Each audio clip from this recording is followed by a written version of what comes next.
जैसा कि हम सब जानते हैं कि देश के राष्ट्रपति और उपराष्ट्रपति के चुनाव होने वाले हैं।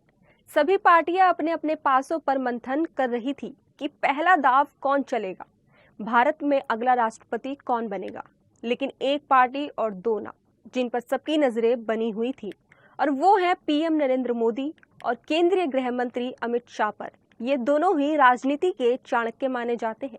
जब भी अपना दांव चलते हैं तो विपक्ष पूरी तरह से हक्का बक्का रह जाता है। किसी को कुछ भी समझ नहीं आता कि आखिर हुआ क्या है। अगर हम बीजेपी के राष्ट्रपति की चयन प्रक्रिया पर नजर डालें तो बीजेपी हर बार एक नया चेहरा या फिर ये कहें कि अलग पहचान वालों को ही टिकट देता है। इस बार भी बीजेपी ने कुछ ऐसा ही किया। जिस पल के लिए सभी की निगाहें टिकी हुई थी, वो दिन भी आखिर आ गया।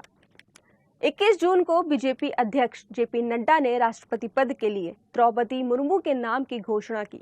साथ ही आपको ये भी बता दें कि विपक्ष की ओर से यशवंत सिन्हा राष्ट्रपति पद के लिए उम्मीदवार चुने गए हैं। तो वहीं कम लोग ही द्रौपदी मुर्मू के बारे में जानते हैं कि आखिर कौन है द्रौपदी मुर्मू, आखिर क्यों इन्हें राष्ट्रपति पद के लिए चुना गया। तो आज हम आपको इस वीडियो के जरिए बताएंगे द्रौपदी मुर्मू के बारे में। नमस्कार, मैं हूं स्नेहा और आप देख रहे हैं द न्यूज़ 15। आपको बता दें कि राष्ट्रपति पद के लिए द्रौपदी मुर्मू के नाम की घोषणा करते हुए बीजेपी प्रमुख जेपी नड्डा ने कहा कि पहली बार किसी महिला आदिवासी प्रत्याशी को वरीयता दी गई है। हम आने वाले राष्ट्रपति चुनाव के लिए द्रौपदी मुर्मू को एनडीए के उम्मीदवार के रूप में घोषित करते हैं। निर्वाचन होने पर 64 वर्षीय द्रौपदी मुर्मू भारत की राष्ट्रपति बनने वाली पहली आदिवासी महिला होंगी। कौन है द्रौपदी मुर्मू? द्रौपदी मुर्मू का जन्म 20 जून 1958 को ओडिशा के मयूरभंज जिले के बैदापोसी गांव में हुआ था। वो एक आदिवासी जातीय समूह संथाल परिवार से ताल्लुक रखती हैं। द्रौपदी मुर्मू ने एक टीचर के रूप में अपने करियर की शुरुआत की थी और फिर ओडिशा की राजनीति में प्रवेश किया। मुर्मू 1997 में एक पार्षद के रूप में चुनाव जीतकर अपनी राजनीतिक जीवन की शुरुआत की थी। उसी वर्ष उन्हें बीजेपी के एसटी मोर्चा का राज्य उपाध्यक्ष चुना गया। द्रौपदी मुर्मू मयूरभंज 2000 से 2009 के रायरंगपुर से बीजेपी के टिकट पर 2 बार विधायक रहीं। साल 2013 से अप्रैल 2015 तक इस मोर्चा की राष्ट्रीय कार्यकारिणी सदस्य रहीं। फिर 18 मई 2015 को उन्होंने झारखंड की पहली महिला और आदिवासी राज्यपाल के रूप में शपथ ली थी।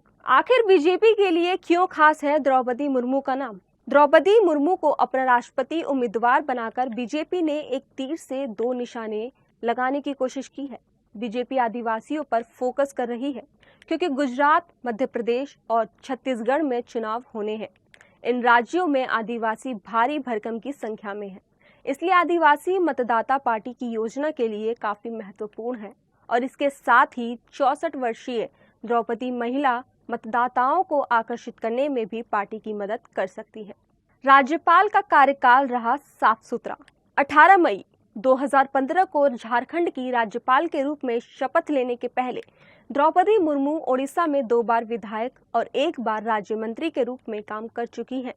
राज्यपाल के तौर पर 5 वर्ष का उनका कार्यकाल 18 मई 2020 को पूरा हो गया था। लेकिन कोरोना के कारण राष्ट्रपति द्वारा नई नियुक्ति नहीं किए जाने के कारण उनका कार्यकाल का स्वतः विस्तार हो गया था। अपने पूरे कार्यकाल में वो कभी भी विवादों में नहीं रही। तो ये था द्रौपदी मुर्मू के शुरुआती दौर के बारे में, जहां से उन्होंने अपने राजनीतिक जीवन की शुरुआत की थी।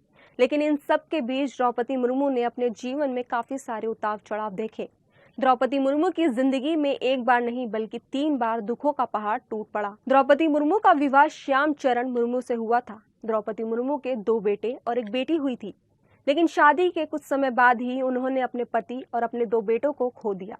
द्रौपदी के परिवार में केवल अब उनकी बेटी, इति, नातिन और दामाद हैं। अब आपको आगे बताते हैं कि राष्ट्रपति पद की प्रत्याशी द्रौपदी मुर्मू ओडिशा के मयूरभंज जिले के रायरंगपुर से दिल्ली की उड़ान भरने की तैयारी में है। 21 मई को एनडीए की ओर से राष्ट्रपति पद की प्रत्याशी के रूप में नाम घोषित होने के बाद 24 मई को उन्होंने रायरंगपुर के अलग अलग मंदिरों में पहुंचकर पूजा अर्चना की। उन्होंने रायरंगपुर के जगन्नाथ मंदिर, शिव मंदिर, लक्ष्मी मंदिर, शनि मंदिर और भी बहुत सारे मंदिर पहुंचकर माथा टेका। यहाँ पर उन्होंने खुद ही मंदिर परिसर में झाड़ू लगाकर सफाई की, साथ ही पूजा अर्चना भी की। मालूम हो कि ओडिशा में मंत्री व झारखंड में राज्यपाल रहते हुए भी द्रौपदी मुर्मू अक्सर रायरंगपुर के जगन्नाथ मंदिर में जाती रही हैं। तो अब अगर द्रौपदी मुर्मू देश की राष्ट्रपति बनती हैं तो वो ओडिशा से देश की राष्ट्रपति बनने वाली दूसरी शख्स होंगी। आपको बता दें कि द्रौपदी मुर्मू से पहले ओडिशा से वीवी गिरी देश के राष्ट्रपति रह चुके हैं। राष्ट्रपति चुनाव के लिए मतदान 18 जुलाई को होगा और मतगणना 21 जुलाई को होगी। मौजूदा राष्ट्रपति रामनाथ कोविंद का कार्यकाल 24 जुलाई को खत्म हो रहा है। बाकी अगर आप हमारे इस चैनल पर नए हैं तो इस चैनल को सब्सक्राइब कर इस वीडियो को लाइक एंड शेयर करना न भूलिएगा।